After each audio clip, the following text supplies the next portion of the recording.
ధాన్యం సేకరణలో అధికారుల నిర్లక్ష్యంపై సిద్దిపేట జిల్లా తోగుట రైతులు వినూత్న నిరసన చేపట్టారు. ఎంఆర్ఓ కార్యాలయంలోకి దున్నపోతును తోలి వినతి పత్రం సమర్పించారు. పంట మార్పిడి చేయాలని కూడా ప్రభుత్వమే చెప్పి ఇప్పుడు పొద్దుతిరుగుడు మొక్కల కొనుగోలులో నెలల తరబడి జాప్యం చేస్తున్నారని ఆరోపించారు. సో ఇప్పటికైనా ప్రభుత్వం స్పందించి ధాన్యం కొనుగోలు చేయాలని రైతులైతే డిమాండ్ చేశారు. తోట మార్కెట్ కు పొద్దుళ్ళు వచ్చి గత 23 నెలల రోజులు అవుతుంది. ఇదివరకు కాంటలు అయితే లేవు. గవర్నమెంట్ ఏమో పంట మార్పిడి అని చెప్తుంది. వడ్లు వద్దు పంట మార్పిడి చేయండి అని చెప్తున్నది. పొద్దుడు ప్రోత్సహించి మాకు ఫ్రీ ఇత్తనాలు ఇచ్చి పొద్దుడుకు ప్రోత్సహించి పెట్టేటప్పుడు పంట పండినాక పంట పండినాక కొనుమంటేనేమో జాప్యం చేస్తుంది. మాకు ఖచ్చితంగా పొద్దుడు వెంటనే కొనుగోలు చేయాలి.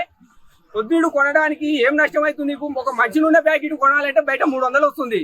ఇప్పుడు అదే నూనె కదా పొద్దుడు తయారయ్యేది. ఇప్పుడు నీకు ఏం లాభం వస్తుంది? నీకు ఏ విధంగా నష్టం వస్తుంది? మాకు ఆలోచన తెలుస్తలేదు. వీలైనంత తొందరగా పొద్దులు కొనాలని మా డిమాండ్ చేస్తున్నాం. వ్యవసాయ శాఖ అధికారులు జిల్లా మొత్తంలో ఇలా ఏ పంట సాగు చేస్తూ ఉన్నారు, ఎన్ని ఎకరాల సాగు చేస్తూ ఉన్నారు, ఇలా దిగుబడి ఎంత వస్తుంది, దీని తగ్గట్టు గోదాములు ఉన్నాయా, మన సౌకర్యం ఉన్నదా, మరి అంతకుముందే కేంద్ర ప్రభుత్వ అధికారులతో చర్చించి మరి ఇలా మీరెంత తీసుకుంటారు, మేమెంత తీసుకుంటాం, తీరా పంట దిగుబడి వచ్చిన తర్వాత రైతులను ఇబ్బంది పెట్టే బదులుగా మనకి ఇంత క్రాప్ వస్తూ ఉంది. కాబట్టి దీన్ని మనం లిఫ్ట్ చేయాలని చెప్పి కేంద్ర ప్రభుత్వ అధికారులతో చర్చించి ఇలా రైతులకు ఇబ్బంది లేకుండా చేయాలి తప్పితే ఇలా తీరా మార్కెట్లకు వచ్చిన తర్వాత రైతులను ఇట్లా ఇబ్బంది పెట్టడం సమంజసం కాదు.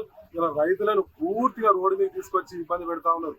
ఇలా క్రాప్ తీసుకున్న తర్వాత మీరు డబ్బులు లేట్ చేసినా సరే కానీ ఇలా క్రాప్ను లిఫ్ట్ చేయాలని చెప్పి కోరుతా ఉన్నాం.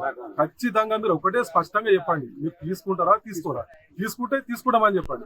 లేదంటే రైతులు వాళ్ళు తీసుకెళ్లి వాళ్ళు ప్రైవేట్ వ్యాపారులకు అమ్ముకుంటారు. ఏదోటి మీరు స్పష్టంగా చెప్పాలని చెప్పి మేము కోరుతా ఉన్నాం. ఖచ్చితంగా దీని మీద మీరు చర్యలు తీసుకోవాలి, అధికారులు కానీ ప్రభుత్వం కానీ. లేనట్లయితే ఖచ్చితంగా రాబోయే 2-3 రోజుల్లో కలెక్టర్ ఆఫీస్ ముట్టడిస్తాం. యాన్ దాకైనా సరే, కేసులైనా సరే, అరెస్ట్ చేసినా సరే రైతుల కోసం మేము ఏం దాకైనా పోరాడడానికి సిద్ధంగా ఉన్నామని చెప్పి ఈ సందర్భంగా తెలియజేస్తాం.